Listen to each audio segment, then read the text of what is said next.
Hello students, तो आज हम बहुत सिंपल से ट्रिक पढ़ने वाले हैं जिससे कि गिवन अलजेब्रिक एक्सप्रेशन या फिर बोले गिवन पॉलिनोमियल उसे आसान तरीके से हम फैक्टराइज कर सकते हैं। तो वो ट्रिक आप बच्चों को अच्छी तरीके से समझना है जिसमें कि आपका टाइम भी बचेगा और परफेक्ट आंसर आ जाएगा। तो चलिए देखते हैं how to factorise given polynomial और अलजेब्रिक एक्सप्रेशन। लेकिन फैक्टराइज करने से पहले आपको उसके फॉर्मूलेज याद में रहना जरूरी है। जैसे अगर फैक्टराइजेशन के लिए आपको ये फॉर्मूला यूज करना पड़ सकता है दी होल स्क्वायर, या फिर फैक्टराइजेशन के लिए A square minus B square ये फॉर्मूला यूज करना पड़ सकता है। फैक्टराइजेशन के लिए A cube minus B cube या फिर A cube plus B cube ये फॉर्मूला यूज करना पड़ सकता है, या फिर फैक्टराइजेशन के लिए A cube plus B cube plus C cube minus 3ab। तो ये सारे फॉर्मूलेस फैक्टराइजेशन के लिए यूज होते हैं। आप टेक्स्ट बुक में देख सकते हैं, इसका आंसर अच्छी तरीके से दिया हुआ है, उसे लर्न कर लीजिए। तो इसे अप्लाई कैसे करेंगे तो हम देखते हैं। एक सिंपल सा ट्रिक मैं बताने वाला हूं जिससे कि ये जो भी फैक्टराइजेशन आपको करना है बहुत आसान तरीके से उसे आप फैक्टराइज कर सकते हैं। तो देखिए, जैसे यहाँ क्वेश्चन लिया मैंने, क्वेश्चन 1 फैक्टराइज। ओके, फैक्टराइज करना है इसे। तो फैक्टराइज करने के लिए सबसे पहले देखिए कि इसमें टर्म्स कौन से दिए हैं, किस टाइप के टर्म्स दिए। ठीक है, तो यार टोटल नंबर ऑफ टर्म्स है 4। इसमें से मुझे दिख रहा है कि first term total complete cube दिया है, क्यूब के फॉर्म में दिया है 1/216। तो देखिए नंबर के फॉर्म में ये टर्म है, लेकिन आपको यहाँ याद रखना पड़ेगा 216 is a perfect cube of 6 होता है। तो ये 1/216 जो है 1/6 दी होल क्यूब है, ध्यान में रखिएगा। तो यहाँ दो क्यूब टर्म दिए हैं। पहला है 27 जो कि 3 का क्यूब है इंटू पी क्यूब।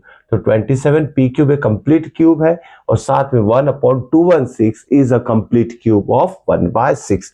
तो ये टर्म आपको अच्छी तरीके से पहचानना आना चाहिए। ओके, तभी आप ये जो ट्रिक मैं बताने वाला हूं उसका यूज कर सकते हैं। अब देखिए किस तरीके से इसे फैक्टराइज करेंगे हम, तो देख लीजिए। लेकिन साथ में एक चीज है, आपको चैनल को सब्सक्राइब जरूर कर लेना चाहिए, क्योंकि आने वाले और भी इंपॉर्टेंट वीडियोस जो है वो आप तक उसका नोटिफिकेशन जल्दी से जल्दी पहुंचे। और साथ में 10th क्लास की स्टडी जो है मार्च महीने से एंडिंग में ही शुरुआत करने वाले हैं। तो बहुत अच्छी तरीके से हम through out the year 10th class पढ़ने वाले हैं, और मैक्सिमम मार्क्स होप यही रहेगी कि आप बच्चे लोग स्कोर करें। तो चलिए फिलहाल तो शुरुआत कंटिन्यू करते हैं इसको फैक्टराइज करने के लिए।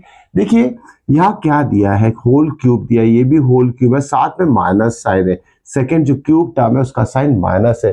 तो आपको एक चीज ध्यान में रखना है, यह एक आइडेंटिटी हमारे पास है A minus B the whole cube. Okay, A minus B the whole cube का अगर एक्सपांशन आप देखते हो तो क्या आएगा, A cube, right. Minus B cube पहले ही लिख लेते, इससे पहले लिखा जा सकता है या फिर एंडिंग में भी लिखा जा सकता है। Minus 3a² b plus 3ab square, this is the expansion of a minus B the whole cube. अब ये जो गिवन क्वेश्चन है जिसे हमें फैक्टराइज करना है उसमें हम यही आइडेंटिटी यूज करेंगे। ओके, लेकिन हमने कैसे डिसाइड किया कि यही आइडेंटिटी यूज होगी, वो इसलिए डिसाइड किया कि इसका फर्स्ट टर्म क्या है, क्यूब है, सेकेंड टर्म माइनस के फॉर्म में क्यूब है। तो यहाँ भी इस आइडेंटिटी में जो क्यूब टर्म है, पहला ए क्यूब और दूसरा माइनस बी क्यूब रहता है। तो इसी आइडेंटिटी में ये टर्म्स आएंगे, ए क्यूब माइनस बी क्यूब दूसरे और आइडेंटिटी में नहीं आते हैं, इसीलिए ये आइडेंटिटी हम यहाँ यूज करेंगे। अब देखिए इसी क्वेश्चन को हम दूसरी तरीके से थोड़ा रीअरेंज कर लेते हैं। अब 27 पी क्यूब, तो देखिए किस तरीके से हम थोड़ा सिंपल सा ट्रिक अप्लाई करेंगे। 27 पी क्यूब दिया है, इसमें तो पहले इसे लिख लेते हैं कंप्लीट क्यूब के फॉर्म में।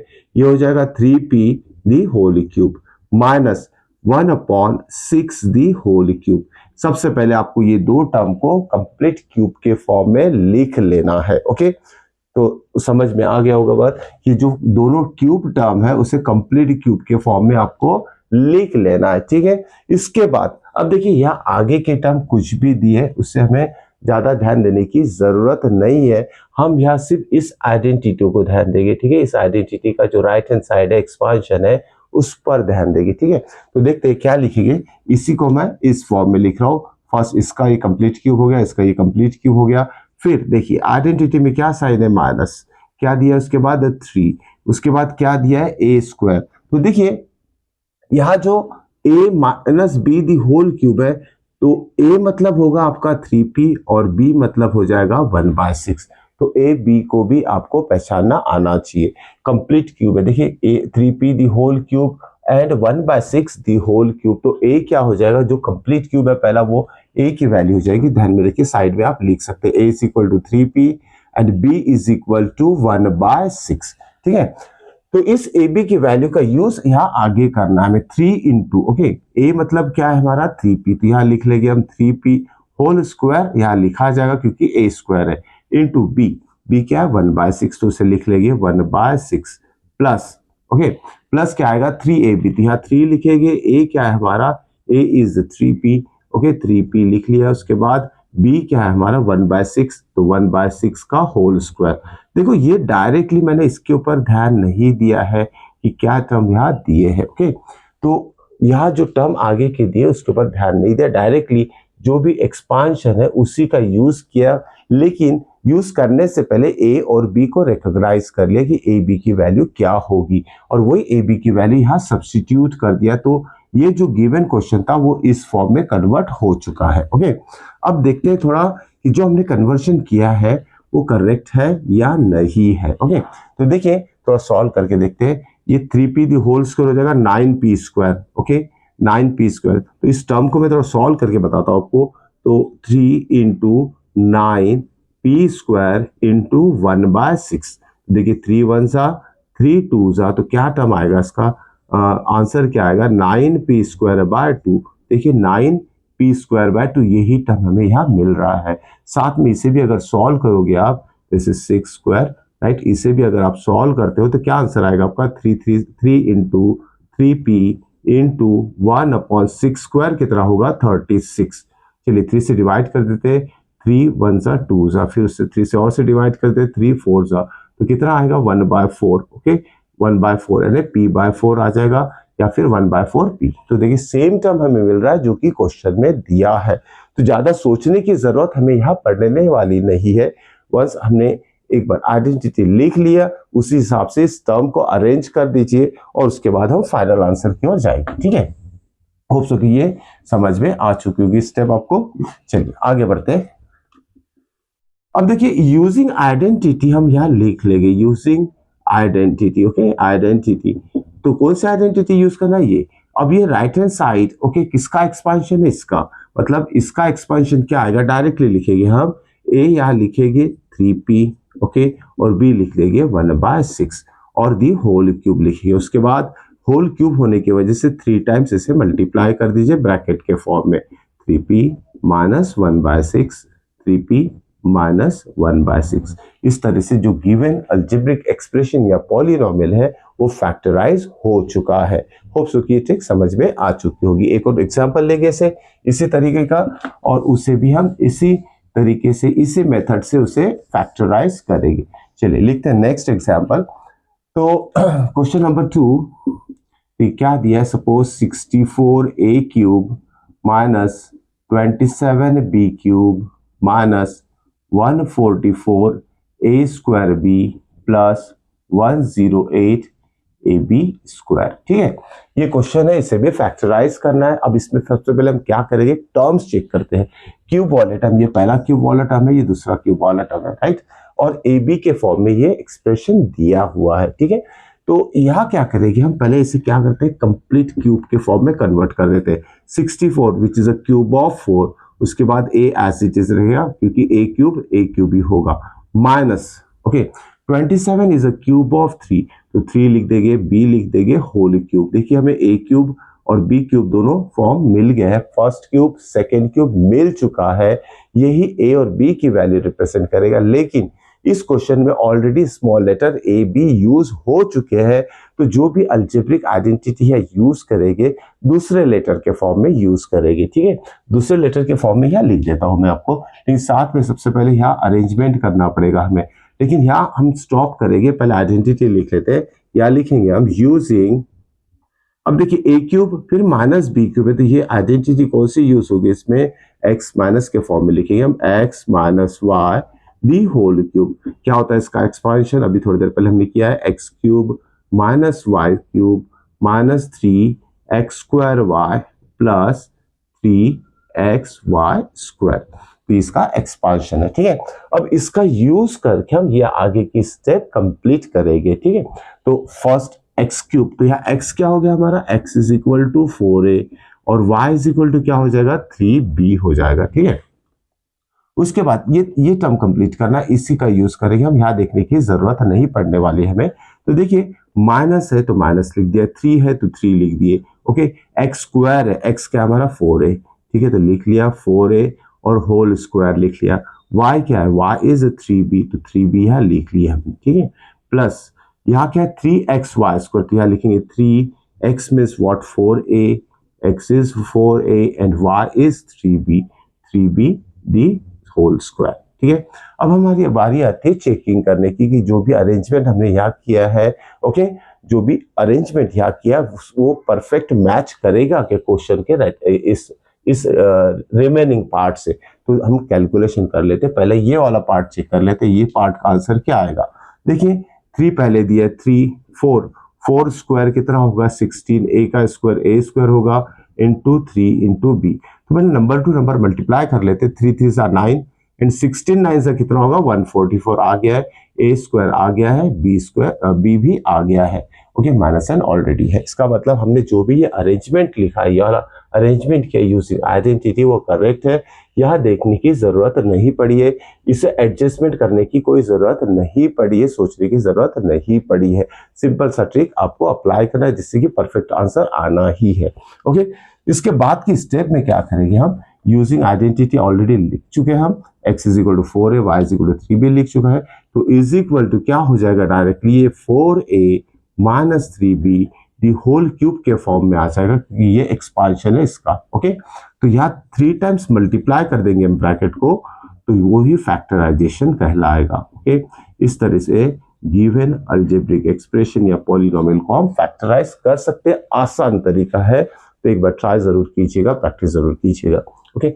उसके बाद देखते हैं नेक्स्ट क्वेश्चन हम अभी देखते हैं, इसमें भी फैक्टराइजेशन करना है हमें, इसमें भी सेम ट्रिक हम अप्लाई करने की कोशिश करेंगे और देखेंगे कि हमारा आंसर एग्जैक्ट आता है क्या, ओके। तो next question is 49a square plus 70ab plus 25b square, बड़ा आसान सा क्वेश्चन है लेकिन उसे समझना जरूरी है। अब देखिए यहाँ टर्म्स को रिकॉग्नाइज पहचानना पड़ेगा आपको कि इसमें आइडेंटिटी कौन सी अप्लाई करना है। तो देखिए यहाँ क्या दिया है, स्क्वायर ऑफ फर्स्ट टर्म दिखा है 49 परफेक्ट स्क्वायर ए स्क्वायर, 25 भी परफेक्ट स्क्वायर है बी स्क्वायर, तो यहाँ फर्स्ट और लास्ट टर्म जो है परफेक्ट स्क्वायर और बीच में एक ही टर्म आ रहा है और सारे पॉजिटिव टर्म है। यहाँ देखिए प्लस प्लस, इसका मतलब हमारे पास एक सिंगल आइडेंटिटी है जो कि है, पहले से हम परफेक्ट स्क्वायर के फॉर्म में लिख लेते हैं। देखिए बीच वाला टर्म को हमें छेड़ना नहीं है, ठीक है। 49a स्क्वायर मतलब लिखेंगे हम 7a दी होल स्क्वायर और लास्ट टर्म लिख लेंगे 5b दी होल स्क्वायर। बीच वाले टर्म को फिलहाल अभी हम कुछ भी अरेंजमेंट नहीं करते हैं। अब देखिए हमारे पास एक आइडेंटिटी यूजिंग, हम डायरेक्टली लिख लेंगे यूजिंग a प्लस, देखिए ऑलरेडी a भी यूज हो चुका है तो हमें आइडेंटिटी एक्स वाई के फॉर्म में अप्लाई करना है। x plus y the whole square क्या होता है, x square plus 2xy plus y square. Simple सा आइडेंटिटी, पहले वाला फर्स्ट आइडेंटिटी अलजेब्रिक जो भी आइडेंटिटी की लिस्ट है उसमें सबसे पहली आइडेंटिटी यही है, a plus b the whole square या तो फिर x plus y the whole square. अब देखिए यहाँ first term square of first term लिखा, तो ये x स्क्वायर मतलब 7a दी होल स्क्वायर, तो x क्या हो जाएगा 7a और y क्या हो जाएगा, ये एंडिंग वाला 5by हो जाएगा और बीच में क्या आ रहा है 2xy, तो यहाँ लिख लेंगे हम 2 into x means 7a into y is 5b। फिर से चेक करना है, इसका आंसर 70 आना चाहिए। 5 2 10, 10 7 70, मतलब ये सिंपल सा अरेंजमेंट हो चुका है। तो उसके बाद ये अरेंजमेंट होने के बाद ऑलरेडी हम लिखा है यूजिंग दिस आइडेंटिटी, तो ये कन्वर्ट हो जाएगा, this implies 7a plus 5b the whole square के फॉर्म में। उसके बाद इसे 2 मल्टीप्लीकेशन ऑफ ब्रैकेट के फॉर्म में हम लिख लेंगे, this is 7a plus 5b, 7a plus 5b। इस तरीके से इसे फैक्टराइज हम कर चुके हैं। होप सो कि सिंपल सा क्वेश्चन आपको समझ में आ चुका होगा। एक और एग्जांपल लेते हैं, जिससे कि हमें फैक्टराइजेशन करने का तरीका बहुत अच्छी तरीके से समझ में आ जाएगा। चलिए एक सिंपल सा क्वेश्चन है, इसमें भी फैक्टराइज करना है। इसमें हमें 25x² bye 9 minus 9y² bye 25। देखिए बड़ा सिंपल सा क्वेश्चन है, इसे फैक्टराइज करना है। यह सिर्फ दो टर्म दिए हैं, दोनों ही टर्म स्क्वायर के फॉर्म में है, ठीक है। जैसे 25 is a perfect square, 9 is a perfect square, वैसे ही यहाँ भी और x² y² दिया है। तो यहाँ देखिए हम क्या करेंगे, इसे परफेक्ट स्क्वायर के फॉर्म में लिख लेते हैं, या ब्रैकेट नहीं भी लिखा तो चल जाएगा। ओके, तो ये परफेक्ट स्क्वायर कैसे आएगा, 25 is a perfect square of 5, x square is a square of x and 9 is a square of 3। तो मैंने यार 5x/3 दी होल स्क्वायर लिख लिया, माइनस यह हो जाएगा 9y अपॉन 5 दी होल स्क्वायर। अब ये a square minus b square के फॉर्म में आ चुका है, a is equal to 5x/3 and b is equal to 3y/5। उसके बाद हम लिखेंगे using a square minus b square is equal to a plus b into a minus b। तो इस आइडेंटिटी का यूज करके इसे फैक्टराइज कर सकते हैं। सो दिस इंप्लाइज ये a square minus b square है, तो क्या लिखा जाएगा, पहले ब्रैकेट में a प्लस b यानी 5x/3 plus 3y/5, second bracket में आएगा 5x/3 माइनस 3y/5। इस तरीके से इसे हम फैक्टराइज कर लेंगे। ओके, तो नेक्स्ट क्वेश्चन और देखते हैं फैक्टराइजेशन के ऊपर बेस्ड। बड़ा इंपॉर्टेंट सा क्वेश्चन है ये, ध्यान में रखिएगा। इसमें एडजस्टमेंट करना आपको सीखना पड़ेगा, क्योंकि बहुत सारे बच्चे इसमें मिस्टेक करते हैं, बहुत कंफ्यूजिंग वाला क्वेश्चन है, तो इसे बहुत अच्छे तरीके से ध्यान देके आपको समझना है। Okay, question is 2x² plus y² 2x² plus y² plus 8z² minus 2√2xy minus 2√2xy plus 4√2yz plus 4√2yz minus 8xz। ठीक है, अब इसे फैक्टराइज करना है। फैक्टराइज पूरा एक्सपांशन फॉर्म में अलजेब्रिक एक्सप्रेशन दिया है, इसको करेक्ट करना है, रिकलेक्ट करना है, उसके बाद उसको मल्टीप्लिकेशन ब्रैकेट के फॉर्म में हमें लिखेंगे तो फैक्टराइज हो जाएगा। लेकिन रिकलेक्ट करने के लिए थोड़ा सा तरीका यूज करना पड़ेगा, जो कि मैंने ट्रिक आपको बताया है, उसी ट्रिक का हम यूज करेंगे।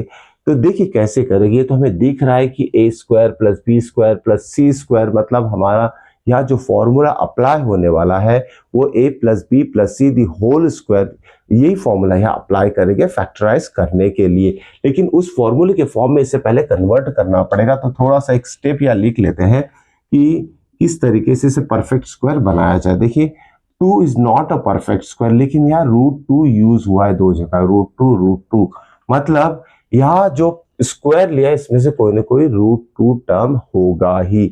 अब देखिए जब पहला टर्म यहाँ होल स्क्वायर के फॉर्म में आएगा तो यह 2 कब आएगा, 2 कब आएगा जब √2 का स्क्वायर लेंगे। √2 का स्क्वायर कभी भी 2 होता है। तो यहाँ एक चीज कंफर्म कर लेना, ये जब a² हो जाएगा तो ये a² मतलब क्या होगा, √2x दी होल स्क्वायर, तभी इसका आंसर क्या आएगा, √2 का स्क्वायर 2 आएगा और x का स्क्वायर x² आएगा। तो यही चीज आपको सबसे पहले समझना है कि √2 कहाँ लिखना है। ओके, उसके बाद प्लस लिख लेते, ये सिंगल y² इसमें कोई दिक्कत नहीं है, y² को y² ही लिखेंगे। प्लस यहाँ देखिए 8z², 8 is not a perfect square, 8 किसी नंबर का परफेक्ट स्क्वायर नहीं है, ये 2 का क्यूब है। लेकिन हमें स्क्वायर वाला नंबर हमें फाइंड आउट करना है, जिसका ऐसे नंबर फाइंड करना है जिसका स्क्वायर 8 आए। तो यहाँ ध्यान दीजिए, अगर 8 को हमें परफेक्ट स्क्वायर के फॉर्म में लिखना है तो ये हो जाएगा 2√2 दी होल स्क्वायर। ये चीज समझना पड़ेगा, 2 स्क्वायर कितना होगा 4 और √2 का स्क्वायर 2, 2 इंटू 4 कितना हो जाएगा 8। तो 8 को परफेक्ट स्क्वायर के फॉर्म में कन्वर्ट करने के लिए हमें लिखना पड़ेगा 2√2। अब z है तो z को एज इट इज लिख लेते हैं होल स्क्वायर। तो इस तरीके से हमें क्या पता चल गया है, a b c की वैल्यू हमें पता चल गई है क्या होगी। ओके, तो इसमें और एक कंफ्यूजन है, क्योंकि अगर हमने ए बी सी या पॉजिटिव वैल्यू लिए, आंसर क्या है हमारे पास नेगेटिव में, कुछ टर्म नेगेटिव में है, इसका मतलब ए बी सी में से कोई ना कोई टर्म नेगेटिव है। लेकिन हमें ये पता है कि कोई भी नेगेटिव टर्म का स्क्वायर पॉजिटिव ही आता है। मान लेते अगर मैंने यहाँ लिखा minus of y, y negative है, लेकिन इसका स्क्वायर प्लस वाई स्क्वायर ही आएगा। तो हमें ये चेक करना है सबसे पहले कि तीनों में से कौन सा टर्म नेगेटिव है। ओके, तो ये चेक करने के लिए हम क्या करते हैं, देखिए ये स्टेप तो हमने लिख चुके हैं तीनों, उसके बाद देखते हैं आगे का ये अरेंजमेंट हमें देखना है क्या होगा। लेकिन उसके लिए इतना स्पेस छोड़ देते हैं, लेकिन यहाँ लिखेंगे पहले यूजिंग, ओके, कौन सी आइडेंटिटी यूज कर रहे हैं हम, A plus B plus C the whole square is equal to A square plus B square plus C square plus 2ab plus 2bc plus 2ac। ठीक है, इस आइडेंटिटी का यूज होगा, उसके बिना ये फैक्टराइज नहीं होगा। तो नीचे में एक स्टेप छोड़ के हमने वो आइडेंटिटी पहले ही मेंशन कर लिए ताकि इसका हेल्प हमें यहाँ अरेंजमेंट करने के लिए हो। तो देखिए A square plus B square plus C square आ चुका है, राइट, प्लस 2ab आएगा प्लस प्लस 2 इंटू ए क्या है हमारा √2x, ए क्या है √2x। देखिए माइनस साइन की बात नहीं कर रहा हूं अभी, माइनस साइन कैसे अप्लाई करना है इस स्टेप के बारे में वो ट्रिक बताने वाला हूं कि कैसे हम आइडेंटिफाई करेंगे तीनों ए बी सी में से नेगेटिव टर्म कौन सा होगा। तो पहले हम स्टेप कंप्लीट कर लेते हैं। जैसे A square plus B square plus C square plus 2ab आएगा, बी मतलब क्या होगा यहाँ वाई, यहां लिख लिए 2ab प्लस 2ab के बाद आता है 2bc, bc, okay 2bc, 2bc। तो यहाँ abc की वैल्यू भी लिख सकते हैं आप, a is equal to √2x, b is equal to y and c is equal to 2√2। ठीक है, ये समझने के लिए हमने तीनों वैल्यू लिख लिया है ताकि यहाँ अप्लाई कर सके। 2ab 2bc, b is y, तो लिख लिया इसे ब्रैकेट में, एंड c इज 2√2z है, यहाँ ध्यान में रखिएगा 2√2z। तो 2bc हो गया और लास्ट है 2ac, 2 इंटू ए कितना है √2x, √2x एंड c क्या है हमारा 2√2z। ओके, देखिए इस हिसाब से ये पूरा अरेंजमेंट कर लिया। यहाँ कुछ भी देखने की जरूरत नहीं पड़ रही है, सिवाय इसके कि फर्स्ट 3 टर्म को हमने परफेक्ट स्क्वायर के फॉर्म में लिख लिया है, फिर आगे के टर्म हम अकॉर्डिंग टू आइडेंटिटी अरेंजमेंट कर रहे हैं। लेकिन साथ में अभी चेक कर लेते हैं, यहाँ माइनस साइन की मैंने बात किया था कि माइनस साइन कैसे डिसाइड करेगी कि ए नेगेटिव है, बी नेगेटिव है या सी नेगेटिव है।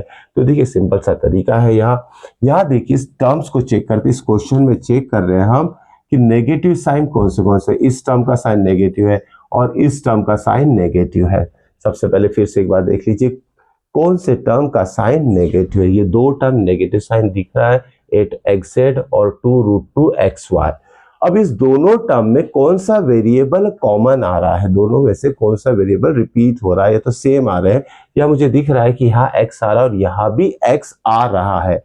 ओके, दोनों में x आ रहा है और x जब नेगेटिव रहेगा तब ये दोनों टर्म को नेगेटिव कर देगा, मतलब x टर्म मतलब ये फर्स्ट टर्म जो है नेगेटिव है, ध्यान में रखिएगा। तो यहाँ माइनस साइन हम दे देंगे। ओके, तो minus of √2x the whole square, हर एक ए टर्म जो भी हमारा ए की वैल्यू क्या होगी है minus, a is equal to minus of √2x, हर एक ए वाला टर्म जहां भी सब्सटीट्यूट किया है √2x उसे बना दीजिए नेगेटिव। तो ये हो जाएगा minus of √2x, 2ab 2bc plus 2ac, तो ये भी हो जाएगा हमारा माइनस ऑफ √2x। तो ये हो गया हमारा फाइनल अरेंजमेंट। ओके, अब इसके बाद हमें क्या करना है नेक्स्ट स्टेप में, यूजिंग दिस आइडेंटिटी। देखिए इसीलिए इस फॉर्म में यहाँ लिखा है कि जब अरेंजमेंट हो जाता है फिर हम लिखेंगे using this identity we can write this expression in the form of minus √2x plus y plus 2√2z the whole square. तो ये जितना भी एक्सप्रेशन हमने लिखा है it is the expansion of this identity a plus b plus c the whole square form. तो अब उसके बाद क्या करेंगे, ये कंप्लीट स्क्वायर के फॉर्म में आ गया तो उससे 2 बार मल्टीप्लाई कर दीजिए, वो फैक्टराइज हो जाएगा। Okay, 2√2z into again the same bracket minus √2x plus y plus 2√2z। इस तरीके से हमने इसे फैक्टराइज कर लिया है। होप सो कि क्वेश्चन समझ में आ चुके होंगे। चलिए नेक्स्ट वीडियो में और भी इंपॉर्टेंट क्वेश्चन जो cubic identity A cube plus B cube plus C cube उसके सारे 5 मार्क्स के क्वेश्चन हम लेने वाले हैं। मिलते हैं नेक्स्ट वीडियो में। Till then good bye.